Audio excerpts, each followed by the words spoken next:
Olá, alguém já parou para pensar no que acontece de verdade quando uma pessoa processa outra aqui no Brasil?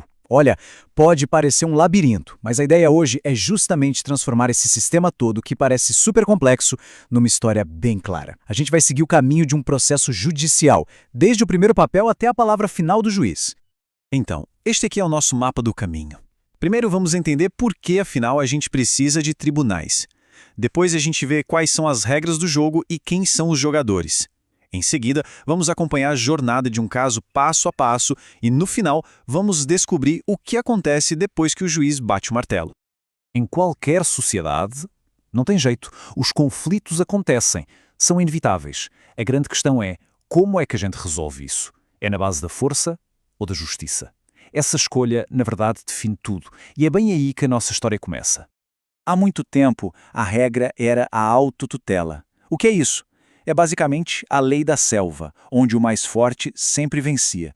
Se alguém quisesse alguma coisa, ia lá e tomava na marra. Dá para imaginar, né? Isso criava um ciclo sem fim de violência e caos.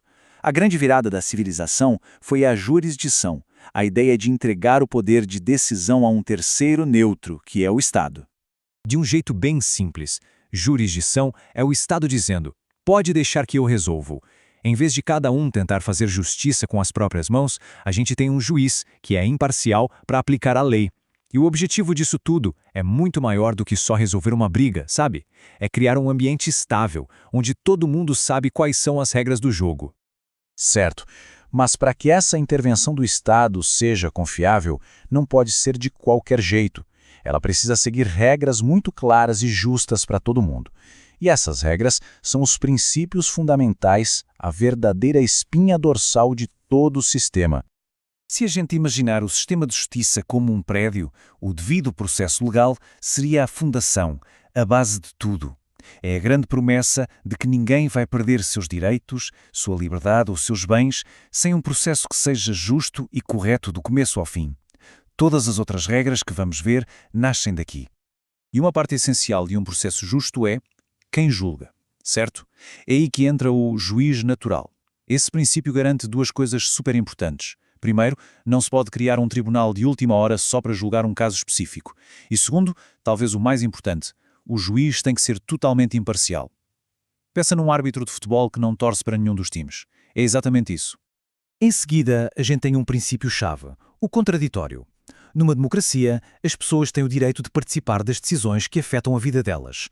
No processo, isso se traduz no direito de ser ouvido. Nenhuma decisão pode ser tomada às escuras, sem que as partes tenham a chance de falar e, claro, de influenciar o resultado. Mas e na prática, como é que funciona esse tal de contraditório? É bem simples, na verdade, e se baseia em dois pilares. Primeiro, informação. A pessoa tem o direito de saber absolutamente tudo o que está sendo dito ou mostrado contra ela. E segundo, reação. Ela tem o direito de responder a tudo isso. Se faltar um desses dois, o jogo simplesmente não é justo. Bom, agora que as regras do jogo já estão estabelecidas, vamos conhecer os atores principais dessa nossa jornada, cada um com um papel bem definido e fundamental para a história.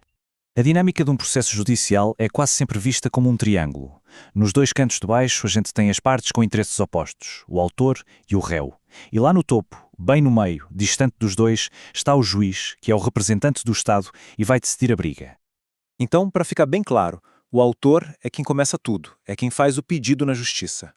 O réu é quem é chamado para se defender desse pedido. O juiz é quem ouve os dois lados e toma a decisão.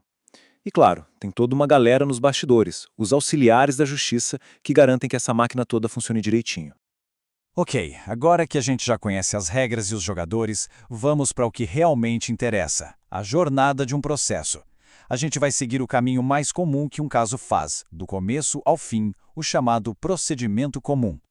Essa fase toda se chama processo de conhecimento por uma razão bem óbvia. O objetivo é fazer com que o juiz conheça a fundo a história, a disputa.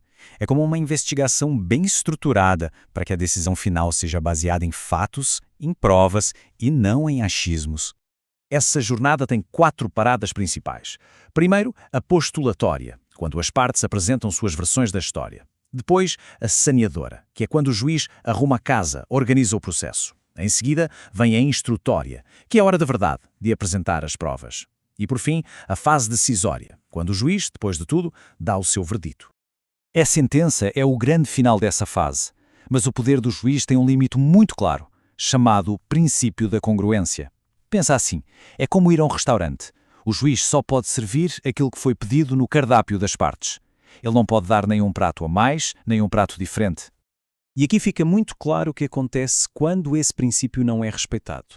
Se a decisão for ultra petita, ou seja, ela vai além do que foi pedido, esse excesso é cortado fora.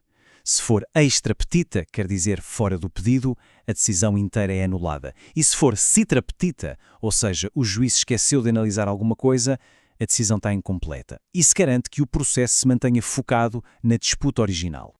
A sentença saiu. A gente poderia pensar que a história acaba aqui, né? Mas no sistema de justiça muitas vezes existe um capítulo seguinte, a chance de pedir uma revisão dessa decisão. Os recursos são um direito fundamental. Se uma das partes não concorda com a decisão do juiz, se acha que ele errou, ela pode pedir para um tribunal superior dar uma nova olhada no caso. Esse é o famoso princípio do duplo grau de jurisdição, uma espécie de rede de segurança para corrigir possíveis erros. E qual é o verdadeiro ponto final de tudo isso? Ele tem um nome: coisa julgada. É aquele momento em que não cabe mais recurso, a decisão se torna definitiva, imutável. Ela passa a ser a verdade legal sobre aquele assunto e a mesma discussão não pode mais ser reaberta. É a segurança de que o conflito, enfim, acabou. E assim a gente fecha o círculo. Toda essa jornada, desde aqueles princípios lá do começo até a coisa julgada, serve a um propósito muito maior, aquele que a gente viu no início, trocar a incerteza da força pela previsibilidade da lei, para no fim das contas garantir a segurança e a paz social para todo mundo.